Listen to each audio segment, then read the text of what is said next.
The glass conference table shattered under the weight of my body as Victor slammed me against it one last time.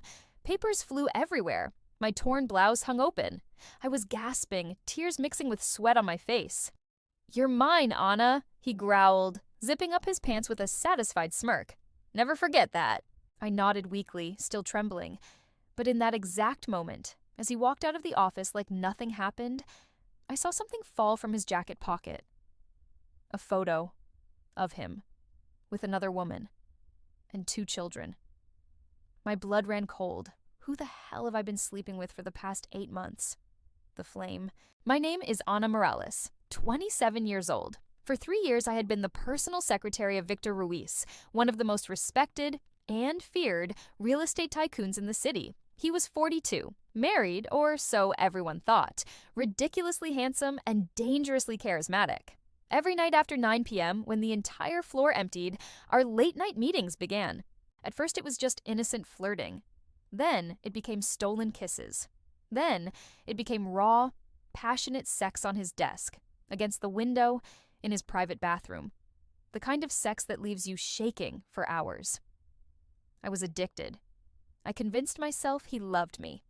He told me his marriage was dead, that he was going to leave his wife soon. I believed every word, until that night. The next morning I came to work early, heart still racing from the previous evening's flames.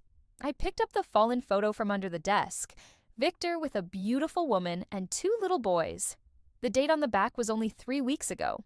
My hands shook. I quickly searched his private drawer using the spare key he once gave me in a moment of trust.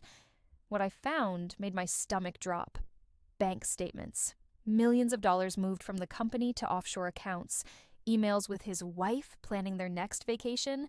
And worst of all, messages from my own best friend, Carla, who worked in HR. She still doesn't suspect anything. Keep her distracted with sex. We need 2 more months before the company transfer is complete. The betrayal hit like a truck. Victor wasn't just cheating on his wife. He was using me. And Carla, the person I trusted most, was helping him. I was still crying in the bathroom when the door opened. Carla walked in. "Anna." "What happened?" she asked, pretending to be concerned. I wanted to scream at her, but something stopped me. Instead, I wiped my tears and smiled weakly. "Nothing. Just—" "Victor was rough last night." Carla laughed. "Girl, you're playing with fire. Be careful." As she hugged me, I felt her phone vibrate in her pocket. I glanced down. The screen lit up with a message from Victor. Did she buy it? That was the first time I realized I was completely alone. The smoke. I played dumb for the next 2 weeks.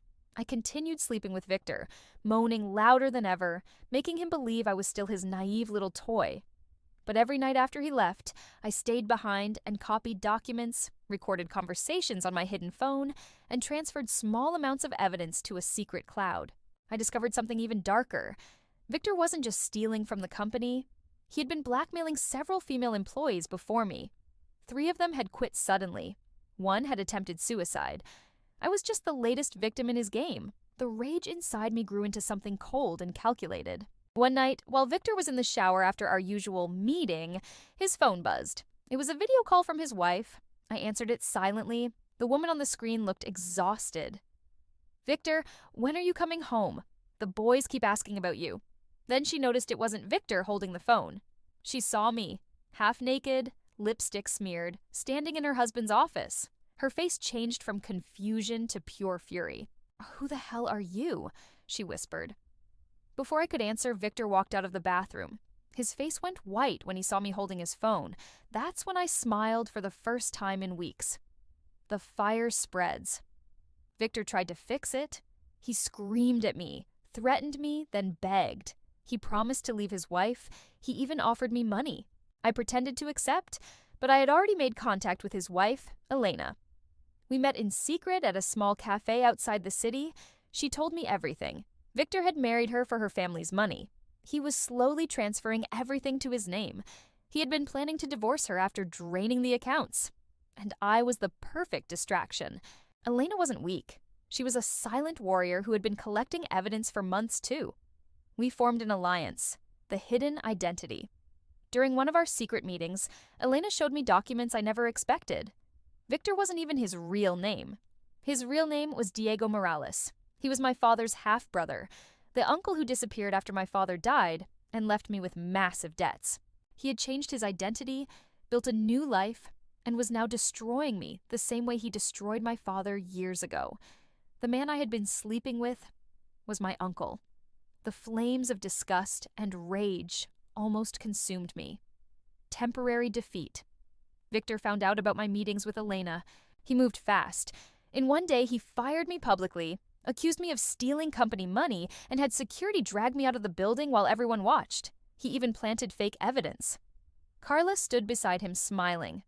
I was humiliated, broken. Victor thought he had won.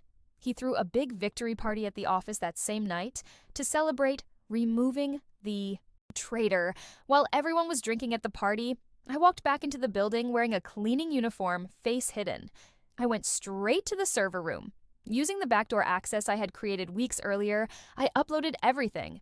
Videos, bank records, audio of Victor admitting to blackmail and embezzlement, and the family documents proving his real identity. Then I sent the entire package to every employee, every board member, every journalist in the city, and most importantly, to Elena's powerful family. The public inferno. The party was at its peak when every phone in the room started ringing. Screens lit up with the videos. Victor's voice echoed through the speakers I had secretly connected. I use these stupid girls and throw them away when I'm done. The entire room went silent. Elena walked in with their 2 children and her lawyer. Board members looked at Victor with pure disgust. Carla tried to run, but security stopped her. Victor tried to explain, to threaten, to bribe. It was useless. I stepped forward, no longer hiding. "Hello, Uncle Diego," I said loudly so everyone could hear. The room exploded in whispers. I walked up to him slowly. "You took my father's money. You took my dignity. You took my trust. Tonight, I take everything back." Security escorted him out while cameras flashed. The scandal made headlines within hours. His empire collapsed in days. 6 months later, I sat in the same office, now as the new operations director. Elena and I had taken control of the company together. Victor Diego was in prison facing multiple charges. Carla lost everything and moved to another country in shame. As I stood by the same window where Victor once took me, I looked at the city lights. Elena walked up beside me. "You okay?" she asked. I smiled. "I'm better than okay. I'm free." Then I whispered the final truth that even Elena didn't know. I was never just a secretary. I was always the one who would end this. The flames that night didn't destroy me. They forged me. In The Night My Boss Destroyed Me, and How I Burned Him Alive, Anna is a dedicated secretary trapped in a passionate but secret affair with her powerful boss, Victor. What begins as intoxicating late-night flames in the empty office quickly turns into a nightmare of lies, humiliation, and betrayal.